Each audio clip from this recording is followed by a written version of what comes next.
रामाय रामभद्राय रामचंद्राय वेद से रघुनाथाय नाथाय सीताय पते नमः। मेरे साथ बोलेंगे, बोलिए सीताराम भगवान की, सीताराम भगवान की, भक्त वत्सल भगवान की, हनुमान जी महाराज की, श्री हनुमान जी महाराज की, सरयू मैया की, सरयू मैया की, नमः पार्वती पतिये हर हर।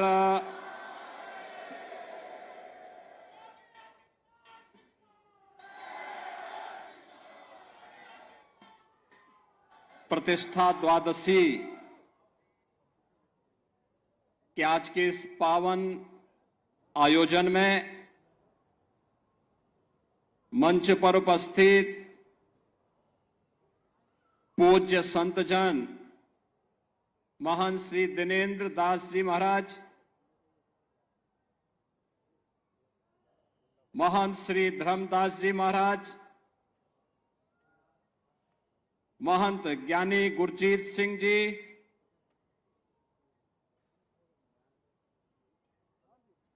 श्री राम जन्मभूमि तीर्थ क्षेत्र न्यास के महामंत्री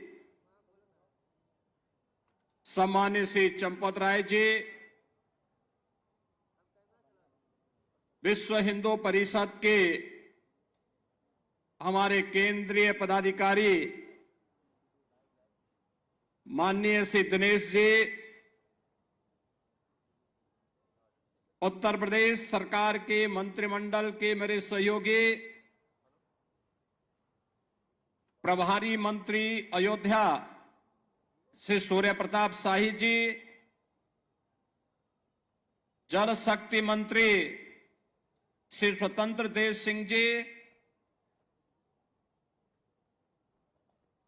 महापौर महंत गिरीशपति त्रिपाठी जी, जिला पंचायत अध्यक्ष श्रीमती रोली सिंह जी, माननीय विधायकगण श्री वेद प्रकाश गुप्ता जी, रामचंद्र यादव जी, अमित सिंह चौहान जी, अभय सिंह जी, उत्तर प्रदेश सरकार के सलाहकार श्री अवनीश अवस्थी जी, श्री राम जन्मभूमि तीर्थ क्षेत्र के सदस्य श्री अनिल मिश्र जी, गोपाल जी, तीर्थ क्षेत्र ट्रस्ट से जुड़े हुए सभी पदाधिकारीगण और भारी संख्या में प्रतिष्ठा द्वादशी के शुभ आयोजन के साक्षी बन रहे देश के कोने कोने से आए हुए सभी पूज्य संतजन, भक्तजन और उपस्थित बहन और भाइयों, मैं सबसे पहले आपको, पूरे प्रदेशवासियों को, पूरे देशवासियों को और हर राम भक्त को प्रतिष्ठा द्वादशी की हृदय से बधाई देता हूं। उन सबके प्रति, आप सबके प्रति अपनी मंगलमय शुभकामनाएं भी व्यक्त करता हूं। हिंदू पंचांग के अनुसार आज ही के दिन ठीक 1 वर्ष पहले देश के यशस्वी प्रधानमंत्री आदरणीय श्री नरेंद्र मोदी जी के कर कमलों से 500 वर्षों का इंतजार समाप्त करते हुए श्री राम जन्मभूमि पर प्रभु श्री राम लला का मूर्ति प्राण प्रतिष्ठा का कार्यक्रम संपन्न हुआ था और इसीलिए 1 वर्ष पूर्ण होने के उपलक्ष्य में हिंदू पंचांग के अनुरूप श्री राम जन्मभूमि तीर्थ क्षेत्र न्यास के द्वारा आज प्रतिष्ठा द्वादशी के रूप में यानी पौष शुक्ल द्वादशी की इस पावन तिथि को आज प्रतिष्ठा द्वादशी के रूप में आयोजित करते हुए त्रिदिवसीय इस आयोजन का शुभारंभ किया गया है। स्वाभाविक रूप से 500 वर्षों का इतिहास और ये इंतजार, जिनकी दूरदर्शिता से संपन्न होकर के आज इस गौरव की अनुभूति हम सबको, हर राम भक्त को करा रही है, ऐसे देश के यशस्वी प्रधानमंत्री श्री नरेंद्र मोदी जी के प्रति सबसे पहले कृतज्ञता ज्ञापित करते हुए हम सब हृदय से आभार व्यक्त करते हैं।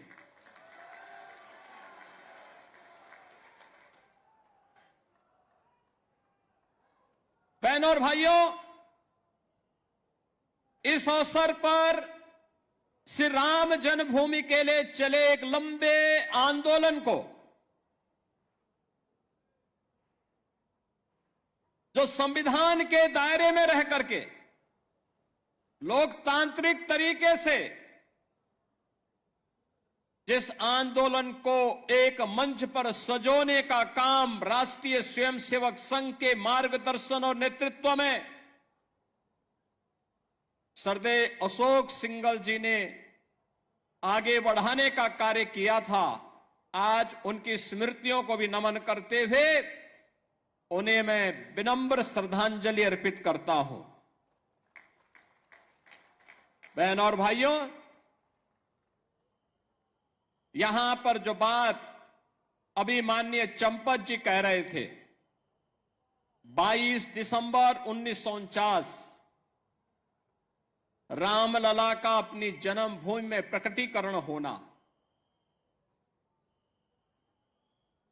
जो इस पूरी लड़ाई की पृष्ठभूमि को आगे बढ़ाता हुआ आज इन स्थितियों में पहुंचा कि हम 1 वर्ष की प्राण प्रतिष्ठा के कार्यकाल के उपरांत आज यहां पर एकत्र होकर के इस मंगल गान के साथ अभिभूत होकर के गौरव की अनुभूति कर रहे हैं। लेकिन इसके उपरांत भी अनेक ऐसी तिथियां आई जिन्होंने हर भारतवासी के सामने अग्नि परीक्षा के इस दौर से उसे ले जाते हुए न्याय संगत तरीके से मर्यादा के अनुसार धैर्य के अपनी अग्नि परीक्षा देते हुए हर भारतवासी गुजरा। लेकिन ध्येय सबका एक ही था, अयोध्या में श्री राम जन्मभूमि पर प्रभु राम लला का विराजमान हो, हर हाल में विराजमान हो।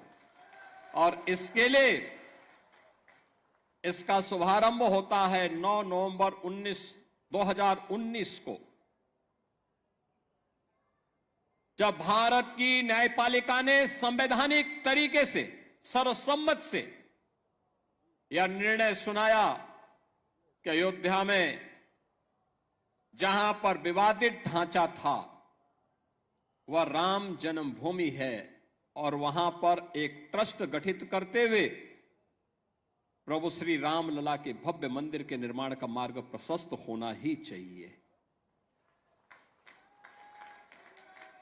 बहनों और भाइयों, यह कार्य संपन्न होने के उपरांत 5 अगस्त 2020 को इसी अयोध्या धाम में आकर के देश के यशस्वी प्रधानमंत्री श्री नरेंद्र मोदी जी ने आकर के प्रभु श्री राम लला के भव्य मंदिर के कार्यक्रम का शुभारंभ किया और उसके उपरांत 22 जनवरी 2024 अगर हिंदू पंचांग के अनुसार हम देखें तो पौष शुक्ल द्वादशी के दिन, आज ही के दिन, आदरणीय प्रधानमंत्री जी ने देश भर से आए हुए हर तबके के नेतृत्व वर्ग की उपस्थिति में पूज्य संतों के सानिध्य में 500 वर्षों का इंतजार समाप्त करते हुए रामलला को उनकी जन्मभूमि में प्रतिष्ठित कराने का काम किया था। रामलला का प्राण प्रतिष्ठा का एक कार्यक्रम संपन्न होने के उपरांत लाखों की संख्या में श्रद्धालु जन अयोध्या धाम में पधार रहे हैं। एवरेज अयोध्या का प्रतिदिन अयोध्या में 1.5 से 2 लाख श्रद्धालुओं का आगमन अयोध्या धाम में हो रहा है। 1 से 1.5 लाख राम जन्मभूमि में दर्शन कर पाते हैं। बहुत सारे लोग अन्य धामों में दर्शन करते हुए कुछ इंतजार करते हैं, कुछ जाते हैं, फिर अन्य कार्यक्रमों के बाद फिर आयोजन में भागीदार बनते हैं। आज अयोध्या जिस रूप में हम सबके सामने है, आपने देखा होगा, यह अवसर हम सबके लिए किस रूप में आया। किसी ने सोचा था अयोध्या के बारे में? कोई सोचता था 1 वर्ष पहले, 5 वर्ष पहले, 10 वर्ष पहले कोई सोचता था कि हमारा अयोध्या इस रूप में इसका अधिकारी है, इसको यह अधिकार प्राप्त होना चाहिए। 2014 के पहले, 2017 के पहले इस अयोध्या में बिजली भी नहीं मिलती थी। 3 से 4 घंटे बामुश्किल बिजली। स्वच्छता की कोई कहीं अता पता नहीं था। राम जी की पेड़ी में वहीं पर सरयू जी का जल सड़ता रहता था। हजारों वर्ष पहले लंका पर विजय प्राप्त करने के उपरांत भगवान श्री राम पुष्पक विमान से अयोध्या धाम पधारे थे और हजारों वर्षों के बाद भी विज्ञान जब इतना प्रगति कर चुका है, तब भी अयोध्या में कोई एयरपोर्ट नहीं था जहां पर कोई फ्लाइट लैंड कर सके। लेकिन आज अयोध्या के पास अपना इंटरनेशनल एयरपोर्ट है। अयोध्या की सड़कें त्रेता युग का स्मरण करा रही है। 4 लेन, 6 लेन की सड़कें, सरयू मैया के घाट पूरे देश को अपनी ओर आकर्षित करते हैं। राम जी की पेड़ी, अब सरयू जी का जल वहीं पे सड़ता नहीं है, बल्कि एक ओर से आता है, दूसरी ओर से वापस सरयू मैया में लौट करके श्रद्धालुओं को पुण्य का लाभ प्रदान कर रहा है। आज तो आप कहीं भी जाएंगे अयोध्या में, अयोध्या होने का एहसास कराता है। आज हमारी अयोध्या देश की पहली सोलर सिटी बन चुकी है। पहली सोलर सिटी, सूर्य वंश की राजधानी है, पहली सोलर सिटी अयोध्या बन चुकी है। ये जो बिजली यहां दिखती है ना, जलती है स्ट्रीट लाइट के रूप में घरों में, ये किसी थर्मल पावर स्टेशन से नहीं, किसी हाइड्रो पावर स्टेशन से नहीं, बल्कि सूर्य की रोशनी से जो ऊर्जा पैदा होती है, उससे ये बिजली जलती है और उसी बिजली को पूरी अयोध्या उसी का उपयोग करता है। ये नई अयोध्या, नए भारत का नया उत्तर प्रदेश है, तो नए उत्तर प्रदेश की नई अयोध्या अपने तीर्थ होने के गौरव के साथ पूरे देश को अपने साथ जोड़ रही है। लेकिन क्या यह अचानक हो गया? एक दिन में हो गया? नहीं। इसके लिए एक लंबे संघर्ष को आगे बढ़ाना पड़ा था। जो मैंने पहले भी बताया, दर्जनों पीढ़ियां चली गई, एक ही कामना थी, और वह थी अयोध्या में हम अपने प्रभु रामलला को विराजमान होता हुआ देख सके। सबकी एक ही तमन्ना थी। अधूरी कामना के साथ पूज्य संतों का, भक्तों का चला जाना, लेकिन संकल्प उनका इतना दृढ़ था कि उस संकल्प को पूरा करने के लिए हम सब सौभाग्यशाली हैं कि इन तिथियों को अपने इन भौतिक चक्षुओं से देखने का सौभाग्य हम सबको प्राप्त हुआ है। बहनों और भाइयों, रामकाज के इन सभी कार्यों के लिए त्याग और तपस्या पूज्य संतों की थी, राम भक्तों की थी, और उन अनगिनत राम भक्तों, कार सेवकों, पूज्य संतों, उन सब के हम सचमुच ऋणी हैं, जिनके कारण संघर्ष के साथ साथ अग्नि परीक्षा के दौर से गुजरते हुए भी वे अपने मार्ग से कभी विचलित नहीं हुए। और राम जन्मभूमि देश का एक ऐसा आंदोलन है, 500 वर्षों में, अगर आप 500 वर्षों में 1528 से लेकर के 6 दिसंबर 1992 तक के इतिहास को उठा करके देखेंगे तो हर 15 से 20 वर्ष के अंतराल में हिंदू समाज फिर से संघर्ष करने के लिए, अपनी जन्मभूमि को वापस प्राप्त करने के लिए, अपने प्रभु की जन्मभूमि को वापस प्राप्त करने के लिए निरंतर कार्य करता रहा, संघर्ष करता रहा। जिस भाषा में शासन तंत्र समझता था, उस भाषा में उन्हें समझाने के लिए वह कार्य कर रहा था। और अंततः यह अवसर आया जब पूज्य संतों के सानिध्य में राष्ट्रीय स्वयंसेवक संघ के नेतृत्व में सरदेव अशोक सिंघल जी जैसे युग दृष्टा नेतृत्व इस आंदोलन के साथ जुड़ता है, जिन्होंने कभी मान अपमान की चिंता नहीं की। एक ही ध्येय था, हर हाल में राम जन्मभूमि वापस हिंदुओं को प्राप्त होना चाहिए, रामलला का भव्य मंदिर का निर्माण होना चाहिए।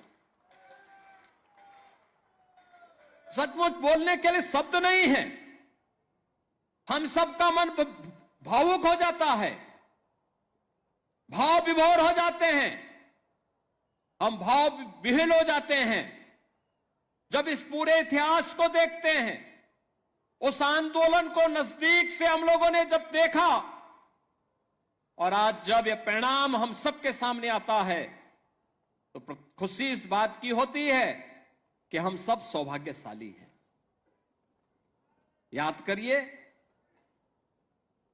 और मेरे लिए इसलिए भी सौभाग्य का विषय है कि हमारी 3 पीढ़ी उस अभियान के साथ जुड़ी रही।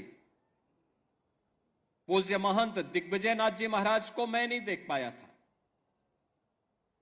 लेकिन अपने पूज्य गुरुदेव से जो मैं सुनता था, और मुझे याद है जब 2014 में मेरे पूज्य गुरुदेव अपने अंतिम, यानी उनके अंतिम श्वास चल रही थी, संजोग ऐसा था कि सरदेव अशोक सिंघल जी उस समय उनको देखने के लिए हॉस्पिटल में आए, और अंतिम बातचीत भी उनकी सरदेव अशोक जी के साथ ही। काफी देर तक वह देख रहे थे, अशोक जी की तरफ देख रहे थे, और अंत में एक ही बात उन्होंने कही। मैं देख रहा था उस दौरान वो कई दिनों से किसी से बोल नहीं रहे थे। अशोक जी को भी काफी देर तक, लगभग 1 घंटे तक वह देखते रहे, एक तख्तगी लगाओ निगाहों से देखते रहे, और अंत में उन्होंने अशोक जी को सामने बुलाया, कहा क्या राम जन्मभूमि का मंदिर बन जाएगा ना? अशोक जी ने कहा जरूर बनेगा, आप एक बार थोड़ा स्वस्थ होइए, जरूर बनेगा, जरूर बनेगा। और यही आश्वस्त के बाद कुछ ही दिन के बाद उन्होंने अपनी भौतिक देह का विश्राम कर दिया था। बहनों और भाइयों, बाबा अभिराम दास जी हों, पूज्य परमहंस रामचंद्र दास जी महाराज रहे हों, शंकराचार्य की परंपरा रही हो, रामानंदाचार्य की परंपरा रही हो, रामानुजाचार्य की परंपरा रही हो, पूज्य संतों की एक अविरल परंपरा रही हो, या फिर राष्ट्रीय स्वयंसेवक संघ से जुड़े हुए यशस्वी नेतृत्व का ये पूरा अनवरत सिलसिला चलता रहा, लगातार चलता रहा। और आज हम सब यहां पर इस बात का एहसास कर रहे हैं कि राम जन्मभूमि के लिए जो ये आंदोलन चला था, आज वो एक सार्थक लक्ष्य की ओर आगे बढ़ते हुए किस रूप में जा रहा। जो भी अयोध्या आता है, कोई भी आता है, दुनिया के अंदर कोई भी आता है, वह व्यक्ति अभिभूत होकर के जाता है। जिसने 5 वर्ष पहले, 10 वर्ष पहले अयोध्या देखी होगी, आज जब अयोध्या आता तो उसको पहचानने में कठिनाई होती। कहता वाह, अयोध्या तो अब त्रेता युग का एहसास करा रही है। और हम कह सकते हैं अभी 1 साल 2 साल और देखें, जब ये पूरा परिसर, राम जन्मभूमि का पूरा परिसर अपने भव्य रूप में आएगा तो दुनिया का सुंदरतम नगर के रूप में, सबसे आध्यात्मिक, सबसे धार्मिक, पुरी के साथ साथ धाम के रूप में, दुनिया की सबसे वैभवशाली नगरी के रूप में हमारा अयोध्या धाम विकसित होने जा रहा है, उस ओर आगे बढ़ रहा है। श्री राम जन्मभूमि तीर्थ क्षेत्र न्यास ने पिछले 4 वर्ष के दौरान न दिन देखा, न रात देखा, न धूप देखी, न बरसात देखी, सबकी परवाह, किसी की भी परवाह किए बगैर केवल एक ध्येय के साथ कि रामलला की प्राण प्रतिष्ठा के कार्यक्रम के साथ जुड़ने के साथ ही मंदिर को भव्य स्वरूप देकर के कोटि कोटि राम भक्तों के अनुरूप यहां पर उस प्रकार की व्यवस्था देना, और उसके लिए न्यास निरंतर निरंतर अहर्निश लग करके उसके लिए कार्य कर रहा है। बहनों और भाइयों, भक्तों की इच्छा के अनुरूप भले ही वहां पर सुविधाओं को आगे बढ़ाने का काम जिस मजबूती के साथ चल रहा है, पूरा परिसर एक बार भव्य रूप में आ जाएगा तो सचमुच सनातन धर्म के धार्मिक स्थलों को किस रूप में भव्य होना चाहिए, वह दृश्य श्री राम जन्मभूमि का यह भव्य मंदिर सनातन धर्म के सभी स्थलों के लिए एक नई प्रेरणा का केंद्र बिंदु बनने वाला है। और उसके लिए हम सबको अपने आप को तैयार करना। आज का जब हम यहां पर प्रतिष्ठा द्वादशी के अवसर पर आए हैं तो बहनों और भाइयों, हमारे सामने बहुत सारे लक्ष्य हैं। एक चीज हम सबको इस बारे में ध्यान रखना होगा, और वह इस बात को लेकर के रखना होगा कि किन कारणों से, वे कौन सी परिस्थितियां थी कि समाज बटा हुआ था और हमारे पूज्य आराध्य देव स्थल अपमानित हो रहे थे। अगर हम जाति के नाम पर और तमाम अन्य वादों के आधार पर विभाजित रहेंगे तो इस प्रकार की अपमानजनक स्थितियों का सामना हम सबको निरंतर करना पड़ सकता है। और इसलिए आज की आवश्यकता वही है जो न केवल हमारे वर्तमान को बल्कि भविष्य को भी सुरक्षित रख सकता है। उस एकता के सूत्र में बांधने के लिए, राष्ट्रीय एकात्मता के लिए कार्य करने के संकल्प के साथ जब हम जुड़ेंगे, याद रखना, राष्ट्रीय एकात्मता की कड़ी मजबूत होगी, सनातन धर्म भी मजबूत होगा, देश भी मजबूत होगा, हम सब भी मजबूत होंगे। लेकिन अगर हमारा देश कहीं किन्हीं कारणों से आपस में ही विभाजित होकर के कमजोर होगा, जातीयता की खाइयां चौड़ी होंगी, क्षेत्र और भाषाई आधार पर हम विभाजित होंगे, तो इसका खामियाजा सबसे पहले हमारे पूज्य धर्म स्थलों को ही भुगतना पड़ेगा, बहन और बेटियों को ही भुगतना पड़ेगा। उस प्रकार की स्थिति हम सबके सामने दोबारा न होने पाए, यह एक नया संकेत भी द्वादश प्रतिष्ठा का यह आयोजन हम सबको, प्रतिष्ठा द्वादशी का यह कार्यक्रम हम सबको इस नई प्रेरणा के साथ आगे बढ़ने के लिए प्रेरित कर रहा है। और इस अवसर पर मैं आप सबसे यही आह्वान करूंगा, मैं यही आह्वान करूंगा कि प्रतिष्ठा द्वादशी हम सबको राष्ट्रीय एकात्मता को मजबूती प्रदान करने के लिए आह्वान कर रही है। और प्रधानमंत्री मोदी जी ने प्राण प्रतिष्ठा समारोह के दिन आज के ठीक 1 वर्ष पहले देशवासियों से यही आह्वान किया था कि राम तो हमारे लिए राष्ट्र के प्रतीक हैं, राम है तो राष्ट्र है और राष्ट्र है तो राम है, दोनों को अलग करके नहीं देखा जा सकता है, दोनों एक दूसरे के पूरक हैं। उत्तर से दक्षिण तक, पूरब से पश्चिम तक, इन्हीं आराध्य देवों के कारण आज वर्तमान भारत है। और इस नए भारत को आज जिस दिशा में प्रधानमंत्री मोदी जी के नेतृत्व में आज आगे बढ़ाया जा रहा है, इसके लिए हम सबकी जिम्मेदारी बनती है कि हम सब उस अभियान का हिस्सा बने, उस अभियान का हिस्सा बने। याद रखना, सत्य को अधिक दिनों तक कोई धुंधला करके नहीं रख सकता है। सत्य एक दिन सबके सामने उजागर होगा और सत्य का उजागर होना ही अयोध्या में राम जन्मभूमि पर प्रभु रामलला के भव्य मंदिर के निर्माण के रूप में हम सबके सामने सत्य के रूप में देश और दुनिया देख रही है। राम जन्मभूमि में प्रभु राम का यह भव्य मंदिर का निर्माण दुनिया में दबी कुचली सभ्यता और संस्कृति के लिए एक नया संदेश भी है। लोकतांत्रिक तरीके से, संविधान सम्मत तरीके से वे अपने अधिकार लिए जा सकते हैं। यह अधिकार अयोध्या में राम जन्मभूमि के लिए हुए अनगिनत बलिदान और उन सब मूल्यों के साथ अग्नि परीक्षा के दौर से बार बार गुजरने के बावजूद भी अपना धैर्य न खोना इस अभियान का हिस्सा रहा है। हम सब निरंतर इस पथ के अनुगामी बनेंगे, इस विश्वास के साथ। परसों से प्रयागराज की धरती पर महाकुंभ का भी आयोजन होने जा रहा है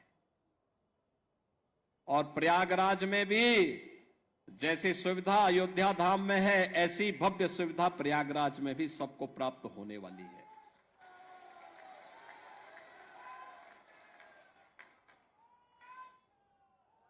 हम लोग कल ही वहां से आए हैं, पूरी व्यवस्था देख करके, अंतिम स्वरूप दे करके। और आप देखिए, कुंभ का मतलब, महाकुंभ का मतलब क्या होता है। देखिए, श्रद्धावान लभते ज्ञानम, आपकी श्रद्धा है तो बुद्धि, ईश्वरीय शक्तियां अपने आप दे देती हैं। और वही आज आपको वहां पर प्रयागराज में देखने को मिल रहा होगा। प्रयागराज में जिस रूप में एक बार फिर से महाकुंभ का आयोजन, जिस भव्यता के साथ, जिस दिव्यता के साथ, आस्था और आधुनिकता के संगम के रूप में प्रयागराज की धरती में देखने को मिल रहा है, मैं आप सबसे भी कहूंगा, एक बार जाकर के, त्रिवेणी में जाकर के, अयोध्यावासी तो मां सरयू का यहां पे स्नान करते होंगे, यहां पे मां सरयू का आशीर्वाद से यह कृपा तो उन पर बनी रहती है। संगम में जाकर के एक बार जरूर देखिएगा व्यवस्था कैसे होनी चाहिए, कैसे सिस्टम अपने आप पूरी व्यवस्था को आगे बढ़ाता है और सनातन धर्म का गौरव कैसे आगे बढ़ेगा। इन सब का एक मूर्त रूप आपको वहां पर भी देखने को मिलेगा। इस अवसर पर मैं आप सबको आज प्रतिष्ठा द्वादशी की आने वाले 14 जनवरी को मकर संक्रांति की और 13 जनवरी से 26 फरवरी तक महाकुंभ का जो आयोजन प्रयागराज की धरती पर आयोजित हो रहा है, इस पूरे आयोजन के प्रति भी मैं आप सबको हृदय से अभी से बधाई देता हूं, अपनी शुभकामनाएं देता हूं और विश्वास व्यक्त करता हूं कि आप भी प्रयागराज जाकर के एक बार त्रिवेणी में जरूर पावन संगम पे डुबकी लगा करके पुण्य के भागीदार बनेंगे। आप सबके प्रति मेरी मंगलमय शुभकामनाएं। श्री राम जन्मभूमि तीर्थ न्यास को आयोजन के लिए हृदय से धन्यवाद देते हुए अपनी वाणी को देता हूं विराम। मेरे साथ बोलेंगे जय जय सीताराम।